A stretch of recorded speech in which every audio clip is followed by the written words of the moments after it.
Patricia Hello. Marquez? Yeah. I'm Jessica Adkins. I'm the social worker here at the hospital. Okay. And you're probably wondering why you're seeing me right now, but my job is actually to work with patients who need help with resources for a successful, discharge out of the hospital. So, for example, if you can't, if you don't have much resources to, pay for medications, or, if you need maybe physical therapy, I can help you cover the costs, or maybe find extra resources that you might need to be helpful to stay in the hospital. If you stay in the hospital longer than you need, and if you get discharged, I can help you find resources to have a successful, healthy stay outside of the hospital. So if you need transportation, if you need rides to a clinic, access to getting established with the doctor, I can help you find those resources. So I spoke with your daughter, Maybelline. She's your oldest. Yes. And she told me a little bit about what you were going through. She told me that your health kind of took a turn for the worst, and that's kind of how you ended up here. And I'm understanding you were diagnosed with diabetes, and you need some dialysis. So just so I get a little more of a perspective, would you mind maybe telling me in your own words why you're here? Okay. I think it was about 10 years ago when the doctors in Juarez, Mexico, where I live, lived there my whole life, diagnosed me with diabetes. At that time, they said that I probably wouldn't need insulin if I could change my diet and maybe lose some weight, but it's kind of hard on a fixed budget down there to eat healthy. So then about 5 years ago, I did end up needing to start with insulin. At the time, I was taking care of both of my parents down there. They're much older and pretty sick. And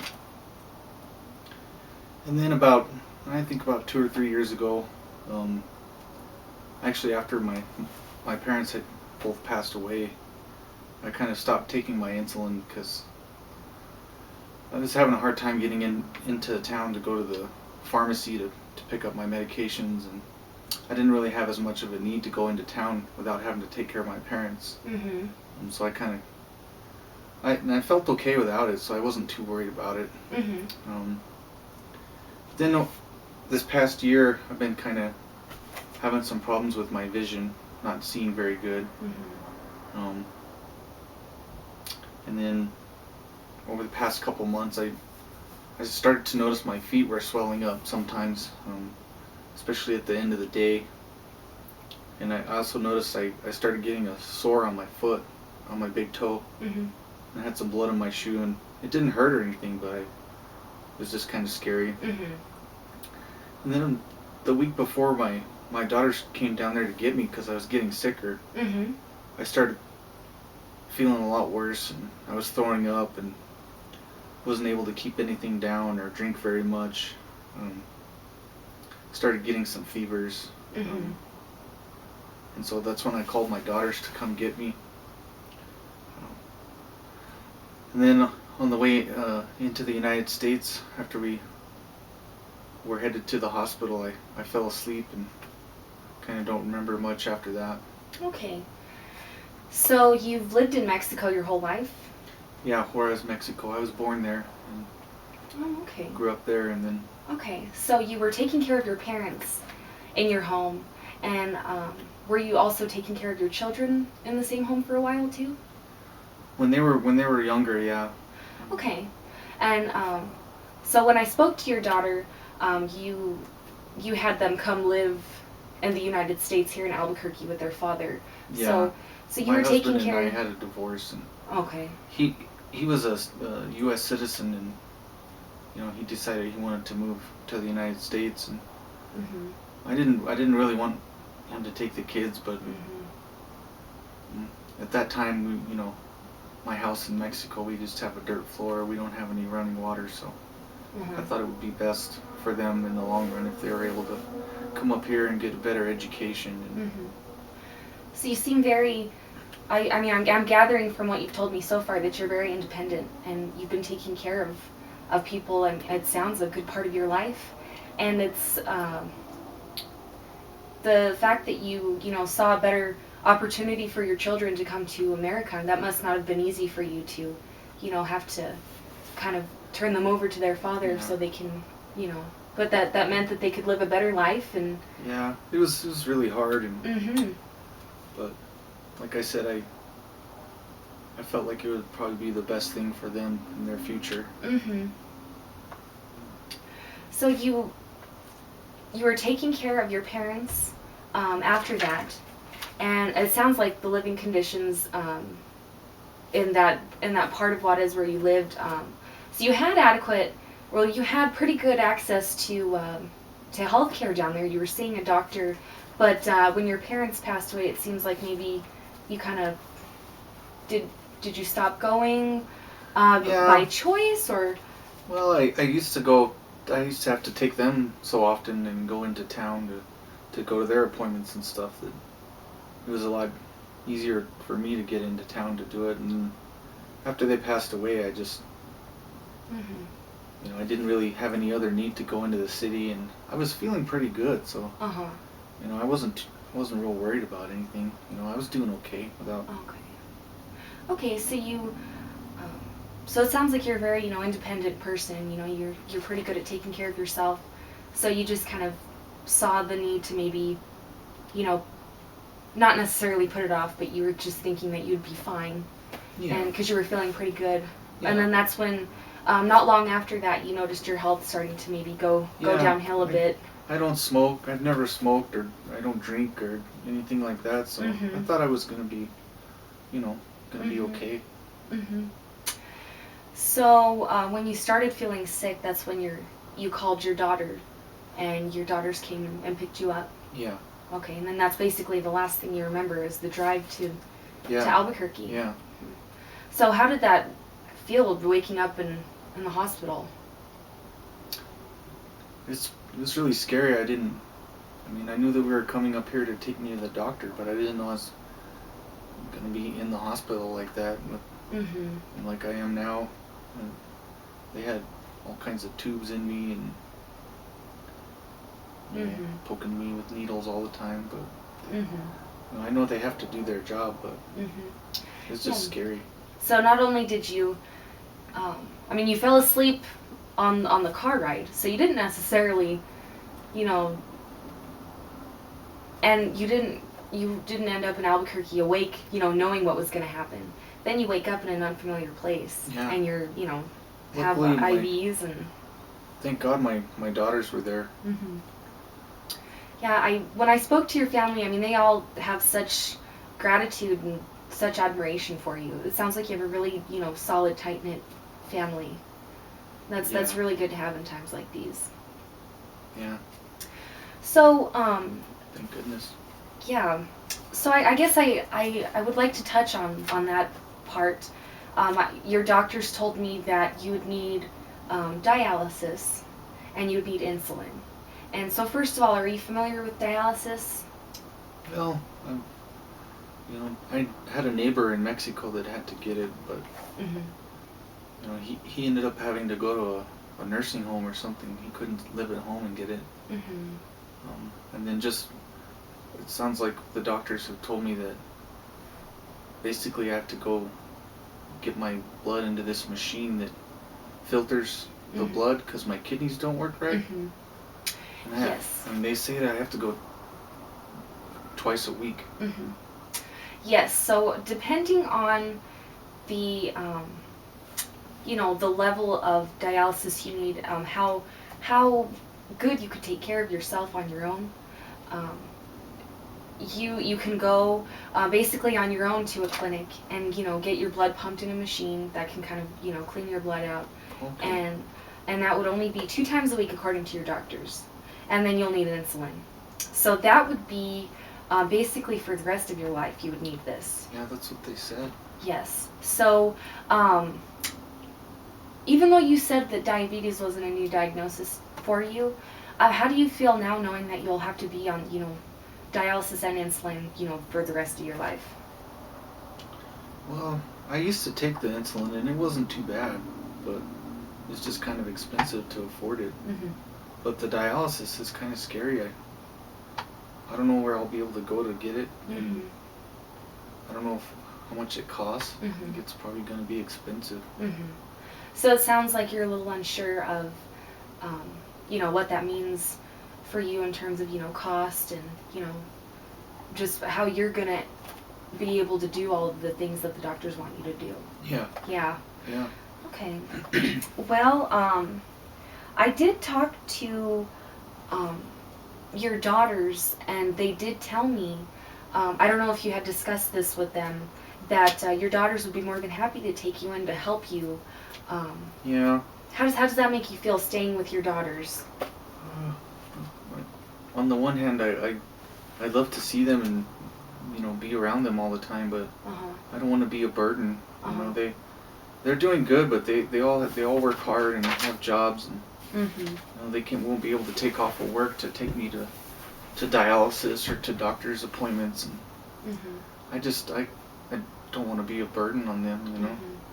I don't know if they have room for me or in their house. Mm-hmm. So I heard you say you don't want to be a burden, and that's your reason of you feeling like you're a burden is you're thinking that you're going to be taking up, um, you're going to be staying with your daughters who have already made a life on their own, and you're so used to taking care of yourself that you're just not comfortable with the fact that you're going to have to depend on so many people. Am I understanding that? Yeah, I used to. I've lived alone for a couple years now, and before that, I was taking care of my parents, and Mm-hmm. I've never felt this way about having to rely on other people, Yeah. and especially burdening my family like that. Mm-hmm. So independence is an important um, characteristic for you. You like being able to take care of yourself and other people. Am I right in saying that? Yeah, And so the thought of I don't want to give anybody any yeah. extra work. I'm used to working hard to help others. So Okay. So the thought of having somebody else maybe taking care of you kind of scares you a bit because you don't want to feel like a burden. yeah. Okay. Okay. So let me see here.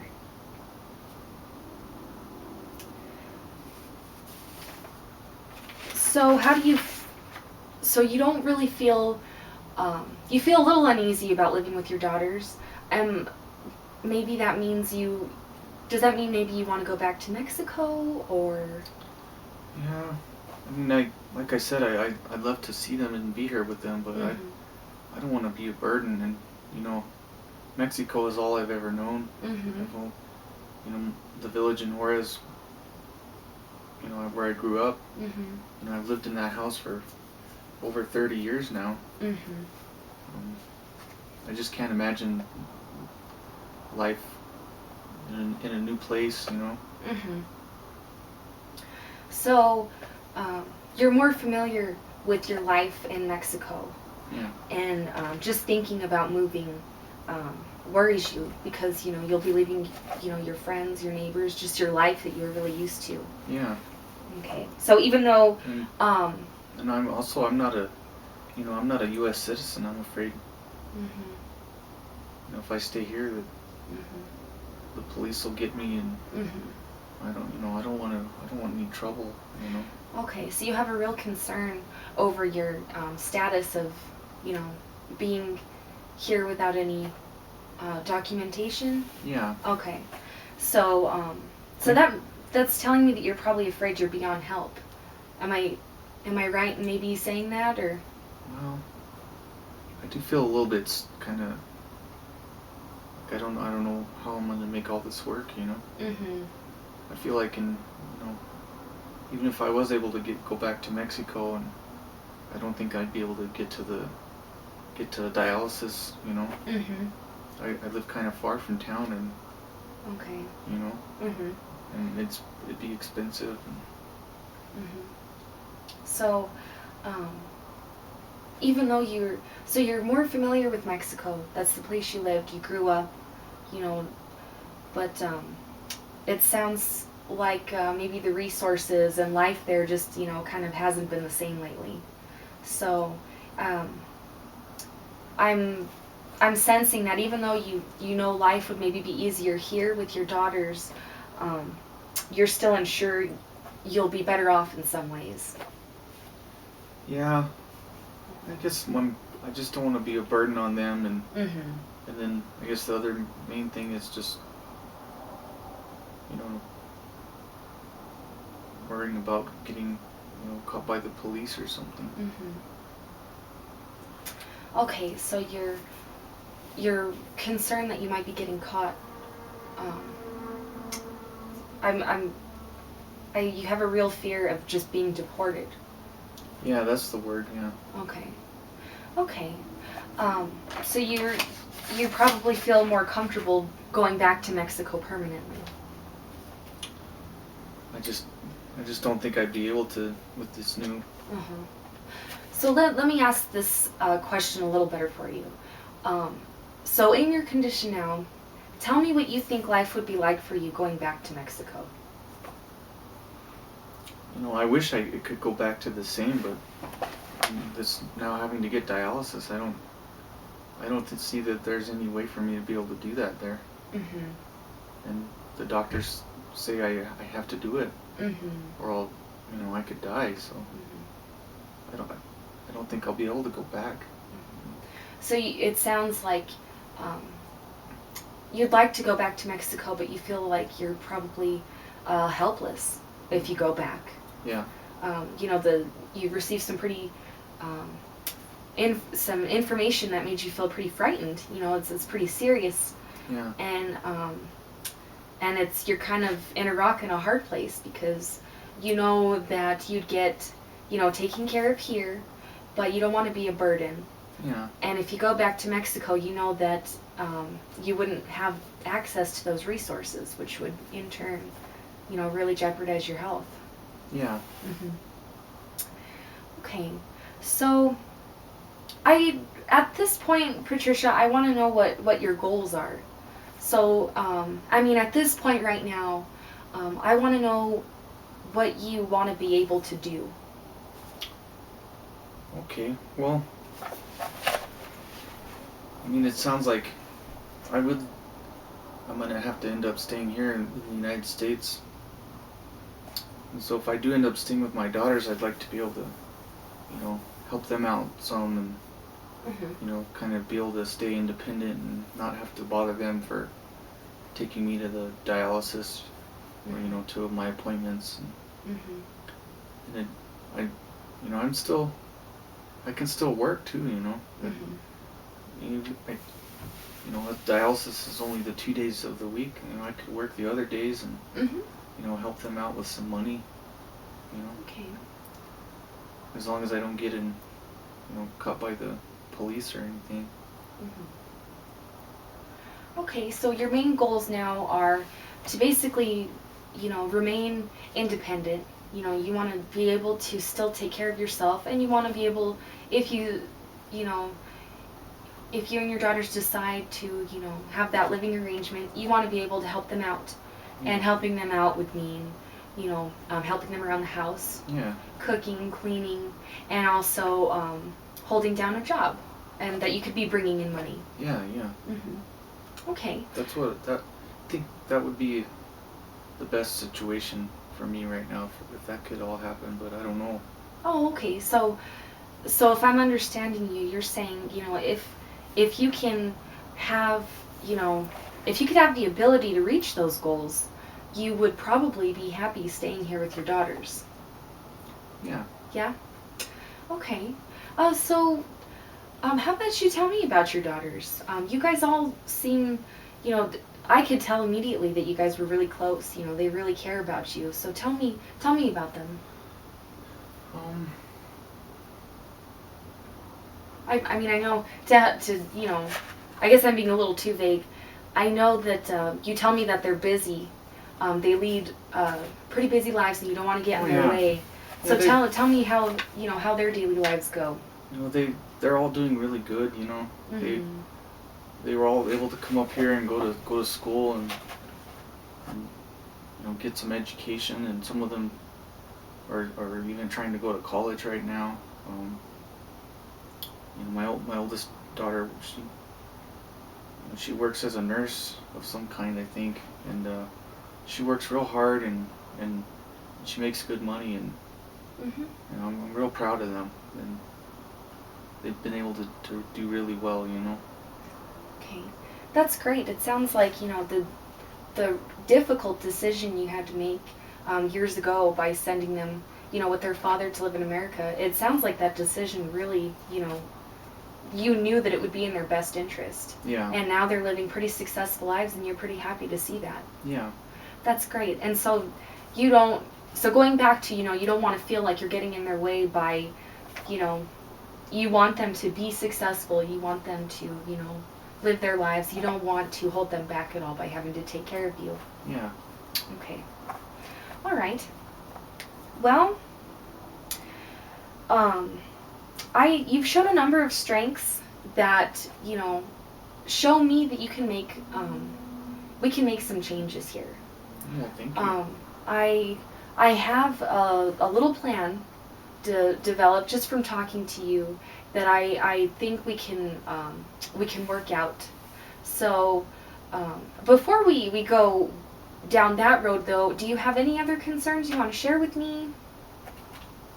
No, I don't Okay. think so. Okay. So besides, so your goals are to remain independent, you know, and you wanna be able to, you know, hold down a job. So, what are some fears that you have relating to those goals? Like, what fears do you have? Do you think that will get in your way of those? Well, I don't know how easy it would be for me to get a job, you know, without being here legally, you know. Mm-hmm. And then, you know, I don't have a car or anything like that, and Mm-hmm. I don't want to, you know, take away from my daughters, you know, their cars. They need them to go to work and, Mm-hmm. you know, take care of themselves. So just being able to get around, you know. Okay. So um, you're afraid that maybe your citizenship status here is gonna maybe hinder you from reaching your goals. So you're kind of afraid that you won't be able to get around places, and I'm maybe suspecting that's probably because you're in an unfamiliar world. You know, this is a whole other culture for Yeah. you. You're not really familiar with, you know, any, you know, how to get around. And okay, all right. Well. And I don't speak English, Mhm. you know, very well. Okay, so maybe communicating with people, you're a little afraid that that might make things a little difficult. Yeah. Okay. All right. Well, let me go over this paperwork and see what plan we can come up for you. So, I guess the first thing that I want to talk to you about is maybe the thing that you're most concerned about, which is your citizenship status. So, though you are, you know, here without any citizenship, I mean, you're in a position that people get them, you know, that people fall into, you know, from all over the country when they come visit the United States, or, you know, and they don't have any access to you know, healthcare coverage, or you know, any kind of resources to help them pay for things. There's a funding set aside by the state, and each state has it, and it goes by the county. You know, each county has it too within the state, and it's called indigent care funding. So Okay. so that should actually cover the costs of, since UNM Hospital does qualify for that. I could definitely look into this more, and I'm that should help you pay for your insulin and your dialysis. Oh, So it'll ensure that you know, the hospital won't let you leave regardless without having, access to those two things, because you need that. So this indigent care that I'm gonna research a little more for you, it should help you Okay. pay for those things. So and also any physical therapy that you might need, because you did have that foot infection, you might have a little trouble, Yeah. getting around with being in the, hospital for a couple weeks. You might need a little help, maybe trying to gain your strength back again. And that indigent care should cover your physical therapy too. Oh, good. So, also, worst case scenario, if I find some, if I find anything that prevents you from getting any kind of help from the indigent funding, we could always set up a payment plan. So you and your family can, talk about ways that you can, pay your hospital bill off a little at a time. So it's not such a, a heavy burden for you all at once. You don't have to worry about the money part so soon. That sounds good. Good. Okay, so the next thing I want to talk to you about is, I'm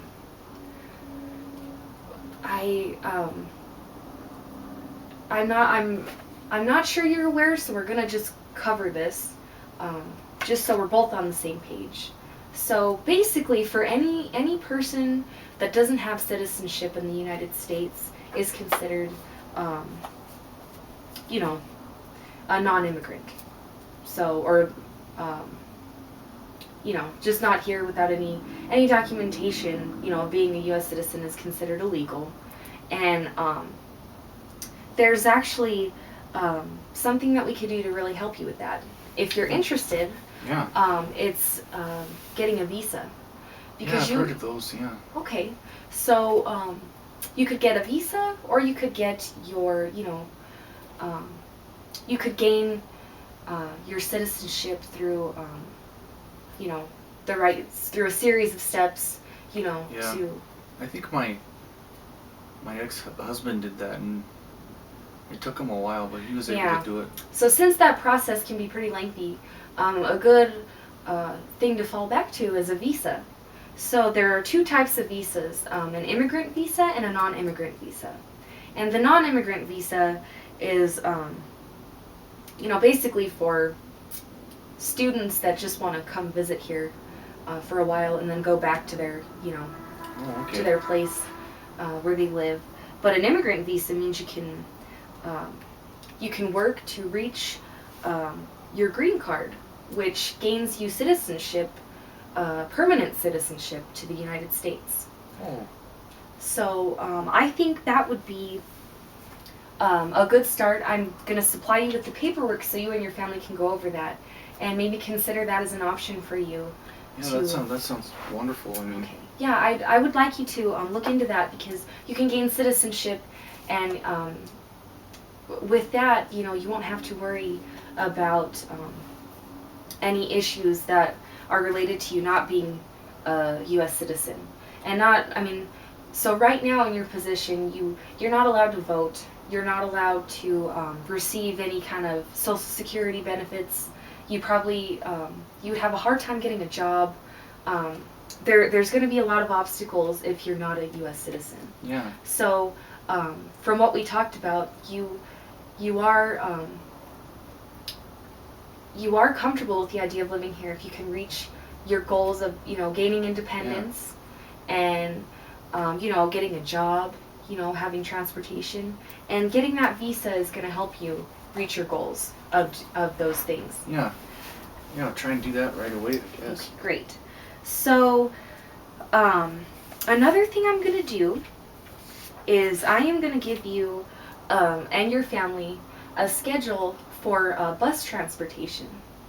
And I think at this point that would help you a lot, because since you don't want to, you don't want to bother your daughters with rides, you want to kind of be able to take care of yourself on your own. The bus schedule, I mean, they run, 7 days a week. And actually, if you're at the hospital, there's actually a free shuttle service to the dialysis clinic. So I can give you all of that, all the papers to show you the schedules, and you can keep that with you, and you can know the bus schedules every day, and you can find your route. If you have to go to the store, if you have to. Is it expensive?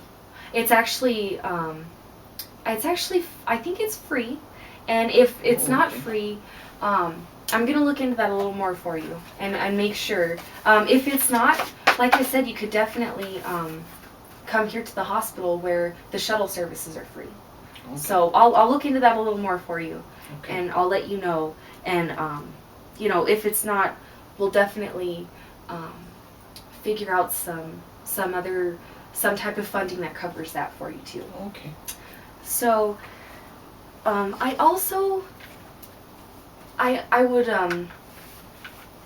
I think it would be a good idea to maybe get you in touch with a social worker who covers the outpatient part of the hospital. So I'm the inpatient social worker, which means I kind of help people in your situation that are, admitted to the hospital, that are staying in the hospital. Okay. So I'm, my job here, like I said, is to help you get resources to leave successfully. Okay. And, and the outpatient social worker is if you go to a clinic and see a doctor, your social worker there can kind of, catch up. She could keep in touch with you every visit and really help you address any other concerns that you have, and just keep helping your transition to with your new life here in the U.S., just keep making that transition easier for you. Oh, okay. So if you're up to that idea, I think that would be best for you. Yeah, sure. Okay. So, and I'd like you to also get that social worker will actually help you get established with a primary care doctor here in the hospital clinic. Oh, okay. So you can see that doctor. So this way you'll have access to keeping up with your diabetes treatments. So if you need a refill on your insulin or any prescriptions, you'll have a doctor here to help. Oh, good. Good. So how does this plan sound? It sounds really good. Yeah. Okay, and I'll have it here in paper, so you and your family can go over it, and you guys you'll figure out the best possible way to go about doing this. And if you need any help, I'm going to give you my card. I'm going to keep in touch with you, you're going to keep in touch with me if you need any help. And the social worker that you're going to be seeing in the outpatient clinic can also help you. Okay, good. Well, thank you so much. Yeah. Are there any other questions that you have for me? Oh, nothing that I can think of. Okay, so you feel pretty comfortable at this point, being discharged and... Yeah, this is a lot of stuff we talked about, but you wrote it down for me, and everything sounded real good. Okay, so you're going to be... So the plan is you're going to be staying with your daughter. You're going to be... you're going to work on getting your visa. Yeah. Okay, and then you're going to take the free methods of transportation, to get to your dialysis clinic and to get established with the doctor here at the UNM clinic, which I think we've already set up an appointment for you, so you should be all set up and ready to go. Okay, so I'm glad we got to talk. I hope I've addressed all of your concerns.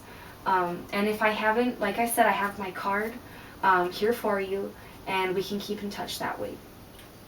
All right. Okay. Thank you, Patricia. Thank you.